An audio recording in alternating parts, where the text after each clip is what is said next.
গল্প চেকমেট। লেখিকা সারিকা হোসেন। পর্ব নম্বর 12। ক্যালিফোর্নিয়ার আজকের ওয়েদার ভারী মিষ্টি। মৃদুমন্দ উষ্ণ রোদ, সেই সাথে ঝকঝকে আকাশ। থেকে থেকেই শিরশিরে বাতাস গায়ে লাগছে। ফকফকে রোদের আলোয় সরফরাজের ঘুম একটু আগে ভাগেই ভাঙলো। চোখ বন্ধ রেখেই লম্বা লম্বা শ্বাস টানলো সরফরাজ। এরপর ছোট ছোট চোখ করে পুরো কক্ষ জুড়ে নজর বোলালো। লিটল অ্যাঞ্জেলাকে কোথাও দেখা যাচ্ছে না। হয়তো ইয়ার্ডে ঘোরাঘুরি করছে, নয়তো প্রজাপতির দলের পিছু পিছু ছুটছে। গায়ের সাদা কমফোর্টার দুই হাতে ঠেলে সরিয়ে উঠে বসলো সরফরাজ। মাথাটা কেমন ভারী হয়ে আসে। ঝলমলে চুলগুলো দুই হাতে মুঠি পাকিয়ে টেনে ধরে কিছুক্ষণ চোখ বুজে রইল সে। এরপর হাই তুলে বিছানা ছেড়ে উঠে দাঁড়ালো। বেডসাইড টেবিলের উপরে থাকা ঘড়িতে সামান্য নজর বোলালো। 8:30 বাজে। অ্যালার্ম বাজার আগেই ঘুম ভেঙেছে। এক হাতে কপাল স্লাইড করতে করতে ঘড়ির অ্যালার্ম বন্ধ করে ওয়াশরুমের দিকে পা বাড়ালো। গায়ে একটা বাথরোব জড়িয়ে ফিরল মিনিট 20 পর। এরপর গায়ে একটা হাতবিহীন নেভি স্যান্ডো গেঞ্জি এবং ট্রাউজার পরে কিচেনে ছুটল। ধরা মাথায় ফ্রিজ হাতড়ে কিছু নাস্তা বের করে চুলা ধরাতে ব্যস্ত হলো সরফরাজ। এমন সময় অভিরূপের গলা পাওয়া গেল। হাতে ধোয়া ওঠা গরম কফি মগে চুমুক দিতে দিতে বিজ্ঞের ন্যায় বলে উঠল, বয়স তো আর কম হলো না, একটা বিয়ে করে ফেল। অ্যাটলিস্ট সকালবেলা গরম খাবার খেতে পারবি, সেই সাথে জংধরা মেশিনের একটু খাতির যত্ন হবে আর কি। সকাল সকাল মুখ খারাপ করতে ইচ্ছে হলো না সরফরাজের। সরফরাজ অভিরূপের কথা তোয়াক্কা না করে নিজের কাজে ব্যস্ত হলো। কিন্তু অভিরূপ কি থামার পাত্র? সে আয়েশ করে লিভিং রুমের সোফায় বসে বলে উঠল, তা মেশিনখানা আছে নাকি শীতের চোটে বিকল হয়ে গেছে? হাতের পাউরুটি গুলো টোস্টারে ঢুকিয়ে ট্রাউজারের পকেটে হাত গুজে অভিরূপের সামনে এসে দাঁড়ালো সরফরাজ। এরপর ছোট ছোট চোখ করে অভিরূপের পানে তাকিয়ে খপ করে অভিরূপের হাত ধরে মোটা গলায় বলে উঠল, মেশিন বিকল নাকি সচল? চল তোকে দেখাই। বাট তুই চোট কুলাতে পারবি তো? সরফরাজের এহেন ভয়ানক কথায় ঝটকা দিয়ে হাত ছাড়িয়ে অভিরূপ বলে উঠল, ছি ছি ছি ছি ছি ছি ছি, শেষ পর্যন্ত এত দূরে গিয়ে ঠেকেছে তোর অধঃপতন। শেষে কিনা ছেলে মানুষের প্রতি তোর আকর্ষণ। এমনিতেই মাথার যন্ত্রণা, তার উপর অভিরূপের বাজে বকবকানিতে চুপ করে থাকতে পারলো না সরফরাজ। দাঁতে দাঁত চেপে বলল, শাওয়ার নাতি, নিজের মেশিনে তেল দে, আমার মেশিন নিয়ে তোমার চিন্তা করতে হবে না, আমার সব ঠিক আছে। সরফরাজের মুখে গালি শুনে কিটকিটিয়ে হেসে অভিরূপ বলে উঠল, গালি ছাড়া কফিটা কেমন পানসে লাগছিল, একটু চিনি যোগ করলাম আর কি। ডোন্ট বি অ্যাংরি, ওকে? কথাটি বলে আর এক দফা হেসে চট করে বলে উঠল, বাই দ্য ওয়ে, ব্লাইন্ড ডেটে যাবি নাকি? অ্যাটলিস্ট একটা প্রেম কর, মেয়ে মানুষহীন জীবনের কোনো দাম নেই। টোস্টার থেকে পাউরুটি টোস্ট বের করতে করতে সরফরাজ শোধালো, নিজে কেন করছিস না? অন্যের ঘাড়ে বিপদ চাপানোর জন্য এত উতলা কিসের? কফিতে লম্বা চুমুক দিয়ে অভিরূপ বলে উঠল, তোকে দিয়ে এক্সপেরিমেন্ট চালাতে যাচ্ছি, তুই ট্রায়াল দিয়ে দেখ, শেষ করলে আমি একটু করবো আর কি, ওই প্রেম টেম। গ্লাসে দুধ ঢালতে ঢালতে সরফরাজ ব্যস্ত গলায় বলল, মেয়ে মানুষে আমার ইন্টারেস্ট নেই। কেন? কেন নেই? তুই কি, আই মিন। কথাটি বলে বাঁকা হাসলো অভিরূপ। সরফরাজ কপাল কুঁচকে বলল, যা ভাবছিস তা মোটেই নয়। যদি এমন ভাবনা আর ভেবেছিস তবে ঝুলিয়ে পেটাবো। প্রসঙ্গ পাল্টে অভিরূপ বলল, বাঙালি মেয়ে বিয়ে করবি? সেটাও আছে। সরফরাজ তপ্ত শ্বাস ফেলে বলল, now I am not ready for marriage. And one thing, আমার বিয়ে নিয়ে তোরা তো হেডেক হচ্ছে কেন? কজ আমি তোর এহেন এলোমেলো লাইফ লিডিং সহ্য করতে পারছি না। আমার মনে হচ্ছে তোর মন থেকে দয়া মায়া ভালোবাসা সব উঠে যাচ্ছে। তুই নির্দয় হয়ে যাচ্ছিস। জীবনে নতুন কেউ এলে তোর লাগাম ধরতে পারবে। অ্যান্ড ফাইনালি আমি তোকে নিয়ে ভয় পাচ্ছি। কদিন ধরে চিনিস আমাকে? 9 বছর। 9 বছরে এত ভালোবাসা? সরফরাজ, তোকে দেখলে মানুষ দৌড়ে পালায়। তোর চোখ দেখলে মানুষ প্রাণের মায়ায় তোর পায়ে লুটিয়ে পড়ে। তুই একটা নিষ্ঠুর মানব। বিধাতা তোকে এত সুদর্শন করে গড়ে তুলেছেন এমন শয়তান হবার জন্য নাকি? শান্ত ভঙ্গিতে টোস্ট চিবুতে চিবুতে সরফরাজ বলল, আমি কোনো ভালো মানুষের প্রাণ নেইনি অভি। তাই এসব জ্ঞান দেওয়া বন্ধ কর, নয়তো সকাল সকাল মেজাজ বিগড়ে যাবে। একটা মানুষের জীবন কেড়ে নেওয়া চারটিখানি কথা নয়। এসব ছেড়ে দে। Big request for you. খাওয়া বন্ধ করে ধাক্কা দিয়ে টোস্টের প্লেট সরিয়ে কিছুক্ষণ চুপচাপ বসে রইল সরফরাজ। এরপর শান্ত গলায় বলল, তোকে বাঁচানোর জন্য যখন 4টে মানুষের প্রাণ নিলাম, তখন এই নীতিবাক্য কোথায় ছিল তোর? তখন কেন বললি না, ভাই এদের হাতে আমার মৃত্যু হোক, তবুও এদের মারবেন না? তখন বলিসনি কেন যে অপরিচিত হয়ে আপনি আমার জন্য মানুষের প্রাণ নিচ্ছেন কেন? হোয়াই? Answer me. ওহ, নিজের জান ভিক্ষা পাবার খুশিতে, তাই না? সরফরাজের উঁচু গলায় অভিরূপ মাথা নিচু করে ফেলল। সরফরাজ সত্যি বলেছে। সেদিন রাতে সরফরাজ না থাকলে অভিরূপ আজ এত সুন্দর পৃথিবী দেখার জন্য বেঁচে থাকতো না। তার জীবন ওই দিনই থেমে যেত। সরফরাজ নিজের জীবনের ঝুঁকি নিয়ে ক্যালিফোর্নিয়ার ভয়ানক গ্যাং লিডার ব্রুনোর হাত থেকে বাঁচিয়েছিল অভিরূপকে। অপরাধ ছিল খুবই নগণ্য। না জেনে ব্রুনোর চোখে চোখ রেখেছিল অভিরূপ। চোখে চোখ রেখেছিল বলে ভুল হবে না। ব্রুনোর চোখে অদ্ভুত ট্যাটু দেখে উৎসাহ নিয়ে সেটাই মনোযোগ সহকারে দেখছিল অভিরূপ। ইঞ্জিনিয়ারিং পড়তে এসেছিল এই দেশে সে।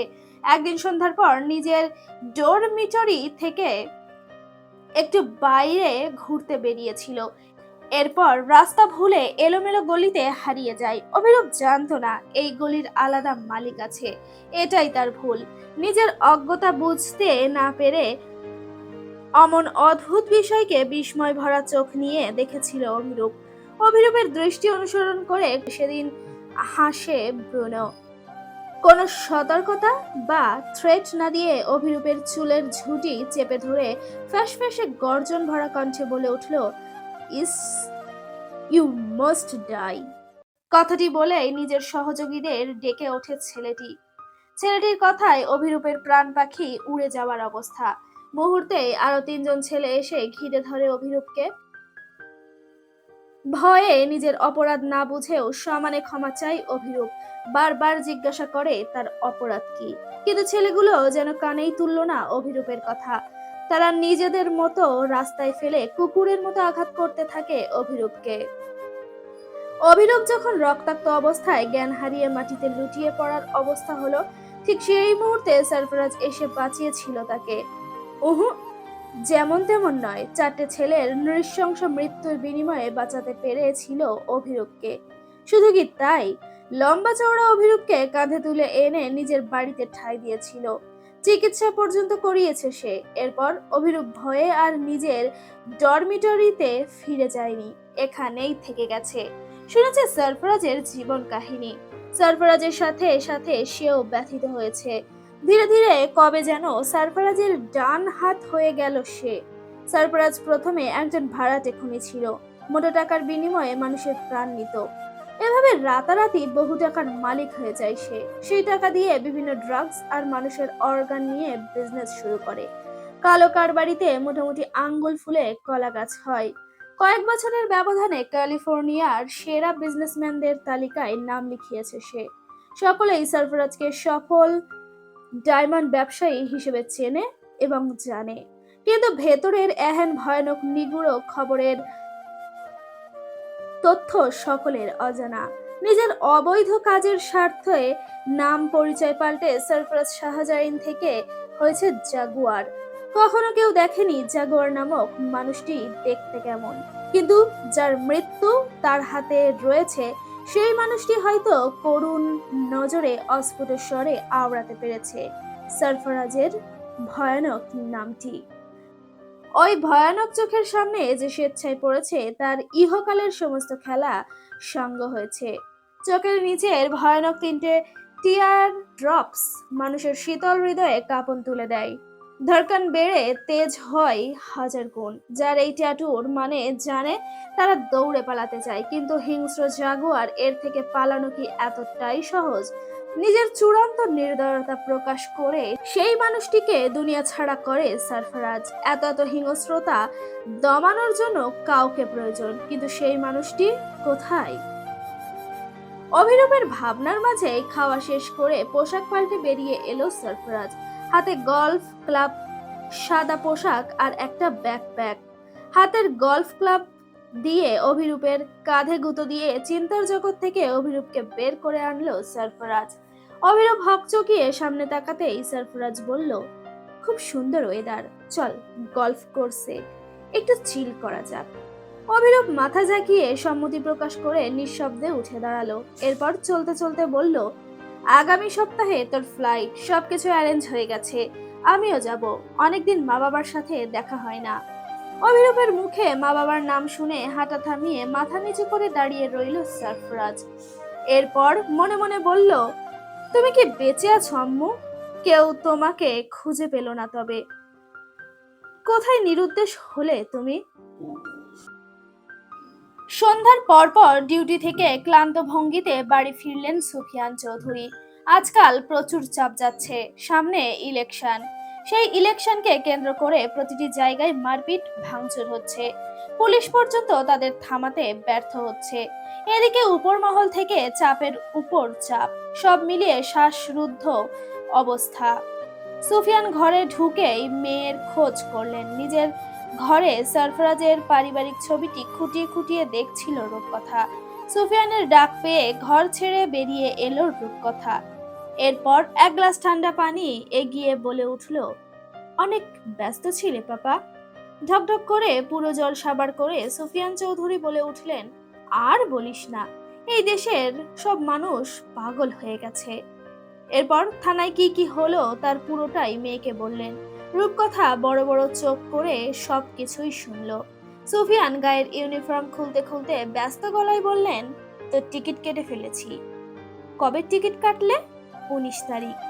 রাতের টিকিট কেটেছো তো নাকি? হ্যাঁ রে বাবা, রাত 11:30টায়। একা একা জার্নির খুশিতে এক প্রকার লাফিয়ে উঠল রূপকথা। এরপর হঠাৎ সারফরাজের ছবির পেছনের ঠিকানার কথা মনে পড়ল। কিছুটা উৎসুক আর ভাবুক স্বরে শুধালো, মেডিকেল কলেজ থেকে রামপুরা কত দূর বাবা? বেসিনে হাত ধুতে ধুতে সুফিয়ান চৌধুরী বললেন, বেশি দূর নয়। কেন? এমনি জিজ্ঞাসা করলাম। কথাটি বলে আর দাঁড়ালো না রূপকথা। তরতর করে সিঁড়ি বেয়ে নিজের ঘরে এসে দরজা লাগিয়ে দিল। এরপর মনে মনে বলে উঠল, এইবার এই ঠিকানায় গিয়ে খোঁজ করব। মনে মনে কথাটি বলে নিজের ফোন হাতে নিল রূপকথা। লম্বা সময় পড়ে আছে হাতের মুঠোয়। আপাতত পড়াশুনো নেই, ইউটিউবে বিভিন্ন রান্নার রেসিপি, ফেসবুকিং আর ঢাকার বিভিন্ন দর্শনার্থী স্থানের রিভিউ দেখেই কেটে যাচ্ছে তার দিনকাল। সবকিছু অলস অলস লাগে কেমন যেন। অলস সন্ধ্যার বোরিংনেস কাটাতে ফেসবুকে ঢু মারল রূপকথা। বিছানায় আরাম করে শুয়ে পায়ের উপর পা তুলে স্ক্রলিং করতে লাগলো একের পর এক। হঠাৎ একটা উদ্ভট ফেসবুক আইডি নজর কাড়ল তার। কয়েকদিন ধরে আইডিটা তার নিউজ ফিডে পিপল ইউ মে নোতে স্থান দখল করে বসে আছে। কিন্তু আশ্চর্য হলেও সত্যি রূপকথা এমন প্রোফাইল ওয়ালা মানুষকে চেনে না, চিনতে চায়ও না। নামটা কেমন অদ্ভুত, ডেভিল কিং। প্রোফাইলটাতে একটু গুতোগুতি করার খায়েশ হলো রূপকথার। শয়তান লাড়া দেওয়া যাকে বলে। প্রোফাইল ঘেটে মোট 7 জন মেয়ে আর 3 জন ছেলে পেল। মেয়েগুলোর পোশাক আশাক আস্তাগফিরুল্লাহ মার্কা ঠেকলো রূপকথার কাছে। মিনিট দুয়েক সেই আইডিতে ঘোরাঘুরি করে রূপকথা বুঝলো নিউ খোলা হয়েছে। ছেলেটা বিদেশি, ঠিকানা বিজনেস এরিয়া সব দেশের বাইরে। আরেকটু ঘাটাঘাটি করে রূপকথা টুক করে একটা মেসেজ ড্রপ করলো বাংলায়, মিস্টার ডেভিল, আর একবার আপনার এই উদ্ভট ছবিওয়ালা প্রোফাইল আমার নিউজ ফিডে আসলে আপনার সবগুলো দাঁত একটা একটা করে ভাঙবো, বুঝলেন? মেসেজটি লিখে রূপকথা মনে মনে হাসলো। বিদেশি বেটা বুঝবেও না কি লিখেছে সে, তাই মনস্থির করলো ইংলিশে লিখবে সেম মেসেজ। ফোন হাতে নিয়ে আবার সেই ইনবক্সে ঢুকতেই কপাল কুঁচকে এলো তার। ইতিমধ্যে লোকটি মেসেজ দেখে ফেলেছে এবং কিছু লেখা ট্রাই করছে। রূপকথা নিজের মেসেজ খানা লেখার আগেই ওপাশ থেকে উত্তর এলো, অপস, রিয়েলি? রূপকথা অবাকের ইমোজি সেন্ড করলো, কিছুটা অবাক হয়ে। সাথে সাথেই চোখ টিপের ইমোজি ফিরতি এলো। রূপকথা বিরক্ত হয়ে বলল, বাংলাদেশে বসে বসে বিদেশি সাজা হচ্ছে, ফেক লোক কোথাকার। ওপাশের ব্যক্তি কিছুক্ষণ পর একটা অদ্ভুত সুন্দর পাখির ডাক সহ নাইট ভিউ ভিডিও সেন্ড করে লিখলো, আই এম নট ফেক। রূপকথা ভিডিওটা দেখে অবাক হয়ে শুধালো, এখন কটা বাজে? নিজের ফোনের স্ক্রিনশট দেখিয়ে পাঠালো, এখন ভোর রাত। রূপকথা আর কিছু লেখার আগেই আর একটা মেসেজ টিং করে উঠলো, নাইস আইস, দে ওয়ানা কিলিং মি। রূপকথা ঠোঁট টিপে হাসলো, আর ইউ ফ্লার্টিং? ওপাশ থেকে ভয়ঙ্কর আকর্ষণীয় ভয়েস মেসেজ ভেসে এলো, গড সোয়ার, for the first time my heart feels sick and also my heart is beating for the first time. What is the name of this feeling?